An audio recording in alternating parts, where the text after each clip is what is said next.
നമുക്ക് നല്ല സോഫ്റ്റ് ആയിട്ടുള്ളൊരു ഡേറ്റ്സ് ക്യാരറ്റ് കേക്കിൻ്റെ റെസിപ്പി നോക്കാം. ഇത് ക്രിസ്മസ് ടൈമിലൊക്കെ നമുക്ക് കൊടുക്കാൻ പറ്റുന്ന നല്ലൊരു കേക്കാണ്. അതുപോലെ നല്ല സോഫ്റ്റുമാണ്, നല്ല ടേസ്റ്റിയുമായിട്ടുള്ളൊരു കേക്കാണ്. ഉണ്ടോ, നല്ല സോഫ്റ്റ് ആയിട്ടുള്ളൊരു കേക്കാണ്. ഉണ്ടോ, ഇത് നോക്കുമ്പോൾ തന്നെ അറിയാം നല്ല സോഫ്റ്റുമാണ്, അതുപോലെ നല്ല ടേസ്റ്റിയുമായിട്ടുള്ളൊരു ഡേറ്റ്സ് ക്യാരറ്റ് കേക്കാണ് ഞാനിന്നിവിടെ കാണിക്കുന്നത്. അപ്പം ഇതെങ്ങനെയാണ് തയ്യാറാക്കുന്നത് നമുക്കൊന്ന് നോക്കാം. പിന്നെ ഇന്നത്തെ നമ്മുടെ റെസിപ്പിക്ക് ഓവൻ്റെ ഒന്നും ആവശ്യമില്ല. ഓവൻ ഇല്ലാത്തവർക്കും വീട്ടിൽ തയ്യാറാക്കി എടുക്കാവുന്ന ഒരു കേക്ക് റെസിപ്പിയാണിത്. അപ്പോൾ ഇതെങ്ങനെയാണ് ഉണ്ടാക്കുന്നത് നമുക്കൊന്ന് നോക്കാം. എന്നുവെച്ചാൽ നമ്മുടെ കേക്ക് ഉണ്ടാക്കുന്നതിന് ആദ്യം തന്നെ നമുക്ക് കുറച്ച് പഞ്ചസാര ഒന്ന് കാരമലൈസ് ചെയ്തെടുക്കണം. അതിനായിട്ട് ഞാനിവിടെ ഒരു കട്ടിയുള്ളൊരു സോസ് പാൻ വെച്ചിട്ടുണ്ട്.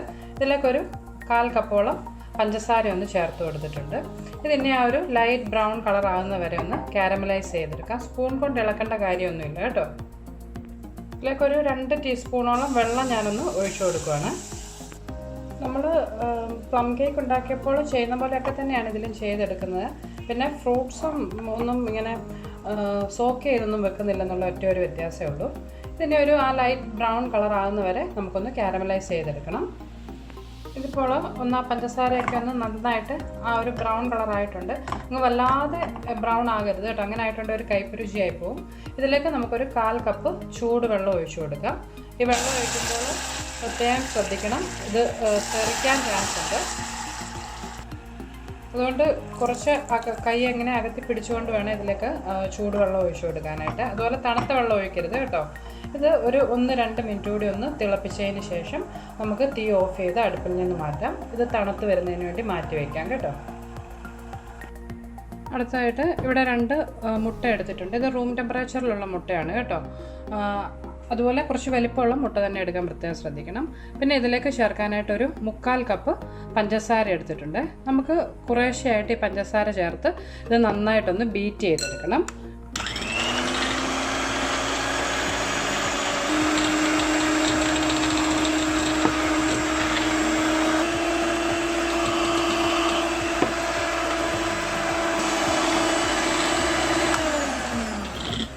ഇതിപ്പോൾ ഇവിടെ നന്നായിട്ട് പതഞ്ഞ് വരുന്നവരെ ഒന്ന് ബീറ്റ് ചെയ്തെടുത്തിട്ടുണ്ട്. ഇനി ഇതിലേക്ക് ഒരു ടീസ്പൂൺ വാനില എസൻസ് നമുക്ക് ചേർത്ത് കൊടുക്കാം. അതോടൊപ്പം ഒരു 1/4 കപ്പ് വെജിറ്റബിൾ ഓയിലൂടെ ചേർത്ത് കൊടുക്കുകയാണ്.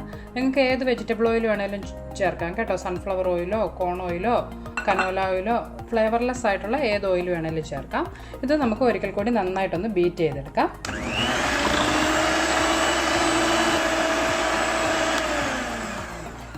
ഇതിപ്പോൾ ഞാനിവിടെ നന്നായിട്ട് എല്ലാം കൂടി നന്നായിട്ടൊന്ന് യോജിപ്പിച്ചെടുത്തിട്ടുണ്ട്. ഇതിലേക്ക് ഞാൻ നമ്മൾ ആദ്യം കാരമലൈസ് ചെയ്ത് വെച്ചിട്ടുള്ള ആ പഞ്ചസാരയുടെ ലായനി ഒന്ന് ചേർത്ത് കൊടുക്കുകയാണ്. നന്നായിട്ടൊന്ന് യോജിപ്പിച്ചെടുക്കാം. ഇതിനെ നമുക്ക് മാറ്റി വെച്ചതിന് ശേഷം നമ്മുടെ ഇന്നത്തെ കേക്കിനുള്ള ഡ്രൈ ഇൻഗ്രീഡിയൻസ് എല്ലാം ഒന്ന് തയ്യാറാക്കാം. അതിനായിട്ട് ഞാനിവിടെ ഒരു കപ്പ് ഗ്രേറ്റഡ് ക്യാരറ്റ് എടുത്തിട്ടുണ്ട്. വലിയ ഒരു ക്യാരറ്റ് ഗ്രേറ്റ് ചെയ്തെടുത്തിട്ടുള്ളതാണ്. അതിവിടെ ഒരു പ്ലേറ്റിലേക്കൊന്ന് ഇട്ട് കൊടുത്തിട്ടുണ്ട്. പിന്നെ ഇതിലേക്ക് ചേർക്കാനായിട്ട് ഒരു 1/2 കപ്പ് ഡേറ്റ്സ് എടുത്തിട്ടുണ്ട്, നമ്മുടെ ഈന്തപ്പഴം. ഇത് ഒരുവിധം നന്നായിട്ട് സോഫ്റ്റ് ആയിട്ടുള്ളത്, അതുപോലെ നല്ല മധുരമുള്ള ഡേറ്റ്സ് ആണ് ഞാൻ എടുത്തിട്ടുള്ളത്. ഇപ്പം നിങ്ങളുടെ കയ്യിലുള്ളത് കുറച്ച് കട്ടിയുള്ള ഡേറ്റ്സ് ആണെന്നുണ്ടെങ്കിൽ അതൊരല്പസമയം ഒന്ന് ചെറു ചൂടുവെള്ളത്തിലോ വല്ലതും ഒന്ന് സോക്ക് ചെയ്ത് വെച്ചതിന് ശേഷം എടുക്കണം, പഞ്ചസാര ലായനിയിലോ വല്ലതും കേട്ടോ. പിന്നെ ഇതിലേക്ക് ചേർക്കാൻ ഒരു 1/4 കപ്പ് വാൾനട്ട് എടുത്തിട്ടുണ്ട്. നിങ്ങളുടെ കയ്യിൽ ഇപ്പോൾ വാൾനട്ട് ഇല്ല എന്നുണ്ടെങ്കിൽ നമ്മുടെ കാഷ്യൂനട്ടോ ബദാമോ പിസ്തായോ ഏതാണെന്നാൽ നിങ്ങൾക്ക് എടുക്കാം. ഇത് ചേർത്തില്ലെങ്കിലും കുഴപ്പമൊന്നുമില്ല. അടുത്തതായിട്ട് ഞാനിതിലേക്കൊരു 1-2 ടേബിൾ സ്പൂണോളം മൈദ ഒന്ന് ചേർത്ത് കൊടുക്കുകയാണ്. നമ്മൾ സാധാരണ ഫ്രൂട്ട് കേക്ക് ഉണ്ടാക്കുമ്പോൾ ചെയ്യുന്നത് പോലെ തന്നെ ഈ മൈദയിൽ നമുക്കിതൊന്ന് കോട്ട് ചെയ്തെടുക്കാം. നമ്മൾ ബേക്ക് ചെയ്ത് വരുമ്പോൾ ഈ ഡേറ്റ്സും ക്യാരറ്റും എല്ലാം ആ കേക്കിൻ്റെ താഴെ പോയി അടിഞ്ഞു കിടക്കാതിരിക്കാനായിട്ടാണ് ഇങ്ങനെയൊന്ന് കോട്ട് ചെയ്തെടുക്കുന്നത്. ഇത് നമുക്കിനി മാറ്റി വയ്ക്കാം. അടുത്തതായിട്ട് നമ്മൾ ആദ്യം തയ്യാറാക്കി വെച്ചിട്ടുള്ള മുട്ടയുടെ മിക്സിലേക്ക് ഡ്രൈ ഇൻഗ്രീഡിയൻസ് ഒക്കെ ചേർത്ത് കൊടുക്കാം. ഞാൻ ഇന്നത്തെ കേക്ക് ഉണ്ടാക്കുന്നതിന് 1 കപ്പ് മൈദയാണ് എടുത്തിട്ടുള്ളത്. അതോടൊപ്പം 1 ടീസ്പൂൺ ബേക്കിംഗ് സോഡയാണ് ചേർത്തിട്ടുള്ളത്. ബേക്കിംഗ് പൗഡർ അല്ല ഇന്നത്തെ കേക്കിന് വേണ്ടിയിട്ട് യൂസ് ചെയ്യുന്നത് കേട്ടോ.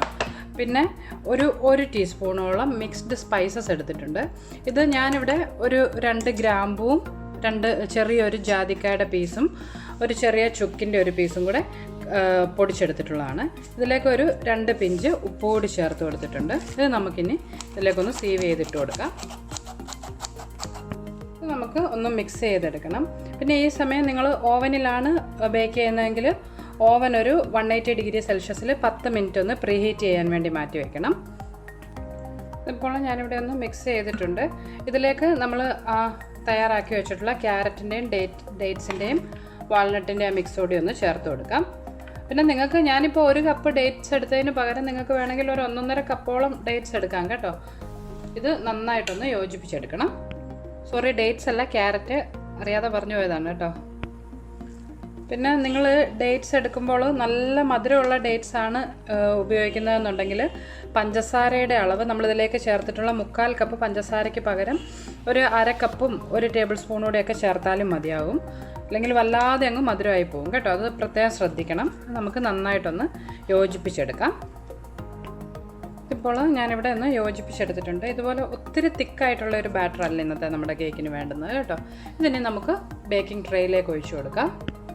ഞാൻ ഇന്നിവിടെ ഒരു 7 ഇഞ്ചിൻ്റെ റൗണ്ട് ട്രേ ആണ് എടുത്തിട്ടുള്ളത്. ഇതിലൊന്ന് ഗ്രീസ് ചെയ്ത് ബട്ടർ പേപ്പറൊക്കെ ഇട്ട് കൊടുത്തിട്ടുണ്ട്. നിങ്ങൾക്ക് 7 ഇഞ്ചിൻ്റെ അല്ലെങ്കിൽ 8 ഇഞ്ചിൻ്റെ ആണെങ്കിലും എടുക്കാം. ഇതിലേക്ക് നമ്മൾ തയ്യാറാക്കി വെച്ചിട്ടുള്ള കേക്കിൻ്റെ ബാറ്റർ ഒന്ന് ഒഴിച്ചു കൊടുക്കാം. ഇതിനെ നമുക്ക് നന്നായിട്ടൊന്ന് 1-2 തവണ ഒന്ന് ടാപ്പ് ചെയ്ത് കൊടുക്കാം. എയർ ബബിൾസ് ഒക്കെ ഉണ്ടെങ്കിൽ ഒന്ന് പോകുന്നതിനാണ്. അതിന് ശേഷം ഇതിന് ചൂടായിട്ടുള്ള പാനിലേക്കൊന്ന് ഇറക്കി വെക്കണം. ഞാൻ ഇന്ന് കേക്ക് ഉണ്ടാക്കുന്നത് സാധാരണ എപ്പോഴും ചെയ്യുന്ന പോലെ തന്നെ ഒരു സ്റ്റൗ ടോപ്പിലൊരു പാനിലാണ്. അതിന് വേണ്ടിയിട്ട് വായ്വട്ടമുള്ള ഒരു പാനൊന്ന് ചൂടാകാൻ വെച്ചിട്ടുണ്ട്. ഇത് അടച്ച് ഒരു 5 മിനിറ്റ് ഹൈ ഫ്ലെയിമിൽ നമുക്കൊന്ന് ചൂടാക്കിയെടുക്കാം.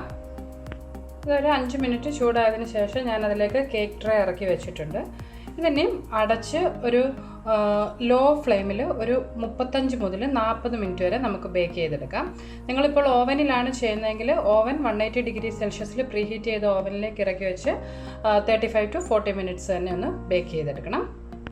നമുക്ക് ഏതായാലും ഇത് ലോ ഫ്ലെയിമിൽ ഒരു 40 മിനിറ്റ്സ് കഴിഞ്ഞൊന്ന് നോക്കാം. ഒരു ടൂത്ത് പിക്ക് ഇൻസേർട്ട് ചെയ്യുമ്പോൾ ക്ലീൻ ആയിട്ട് വരുന്ന ആ ഒരു പരുവത്തിലാകുന്ന വരെ ബേക്ക് ചെയ്യുക കേട്ടോ. ഇപ്പോൾ ഒരു 40 മിനിറ്റ് കഴിഞ്ഞിട്ടുണ്ട്.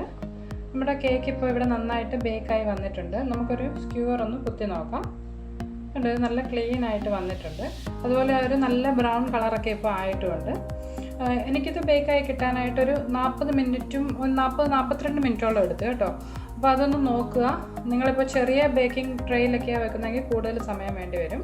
ഇത് നമുക്കിനി സ്റ്റൗ ടോപ്പിൽ നിന്ന് മാറ്റി ചൂടൊന്ന് പോകുന്നതിന് വേണ്ടിയിട്ട് കുറച്ച് നേരം ഒന്ന് മാറ്റി വയ്ക്കാം. അപ്പോൾ ഞാൻ നമ്മുടെ കേക്ക് ആ കേക്ക് പാനിൽ നിന്നൊന്ന് പുറത്തെടുത്തിട്ടുണ്ട്. നമുക്കിതിൻ്റെ ഓപ്പോസിറ്റ് സൈഡ് കൂടി എങ്ങനെയുണ്ടെന്ന് നോക്കാം. ഇത് കണ്ടോ, നന്നായിട്ട് ബേക്കായി കിട്ടിയിട്ടുണ്ട്. ഏകദേശം ഒരു 40-45 മിനിറ്റോളം ഇരുന്നെങ്കിലും ഇതിൻ്റെ താഴെ ഭാഗമൊന്നും കരിഞ്ഞൊന്നും പോയിട്ടില്ല. നന്നായിട്ട് ബേക്കായി കിട്ടിയിട്ടുണ്ട്. അതുപോലെ നല്ല സോഫ്റ്റ് ആയിട്ടുള്ള ഒരു കേക്കാണിത്. കണ്ടോ, ഞാനൊന്ന് പ്രസ് ചെയ്ത് കാണിക്കാം. കണ്ടോ, നല്ല സോഫ്റ്റ് ആയിട്ടുള്ള ഒരു കേക്കാണിത്. അപ്പോൾ എല്ലാവരും ഇതൊന്ന് ട്രൈ ചെയ്ത് നോക്കുക. നമ്മളിതിലേക്ക് ആ മിക്സ്ഡ് സ്പൈസസ് ഒക്കെ ചേർത്തിട്ടുള്ളത് കൊണ്ട്, അതുപോലെ ഡേറ്റ്സും ഒക്കെ ചേർത്തിട്ടുള്ളത് കൊണ്ട് ഏകദേശം ഒരു പ്ലം കേക്കിൻ്റെയൊക്കെ ആ ഒരു ടേസ്റ്റാണിതിന്. ഇത്തവണത്തെ ക്രിസ്മസിനൊക്കെ നിങ്ങൾക്ക് വേണമെന്നുണ്ടെങ്കിൽ പ്ലം കേക്കിന് പകരം ഈ കേക്ക് ആണെങ്കിലും ഒന്ന് ട്രൈ ചെയ്ത് നോക്കാം. ഓവൻ ഇല്ലാത്തവർക്കും തയ്യാറാക്കാം. അപ്പോൾ ട്രൈ ചെയ്ത് നിങ്ങൾക്ക് റെസിപ്പീസൊക്കെ ഇഷ്ടമാകുന്നുണ്ടെങ്കിൽ നിങ്ങൾ മറക്കാതെ ഈ അനൂസ് റെസിപ്പീസ് എന്നുള്ള എൻ്റെ യൂട്യൂബ് ചാനലൊന്ന് സബ്സ്ക്രൈബ് ചെയ്യണം കേട്ടോ. സബ്സ്ക്രൈബ് ചെയ്തതിന് ശേഷം അതിൻ്റെ തൊട്ടടുത്തൊരു ബെല്ലൈക്കൺ കൂടിയുണ്ട്, അതുകൂടി പ്രസ് ചെയ്യണം. എങ്കിലേ ഞാൻ അപ്ലോഡ് ചെയ്യുന്ന വീഡിയോകളുടെയൊക്കെ നോട്ടിഫിക്കേഷൻ നിങ്ങൾക്ക് ലഭിക്കത്തുള്ളൂ. നമുക്കപ്പം മറ്റൊരു റെസിപ്പിയുമായിട്ട് വീണ്ടും കാണാം. ബൈ.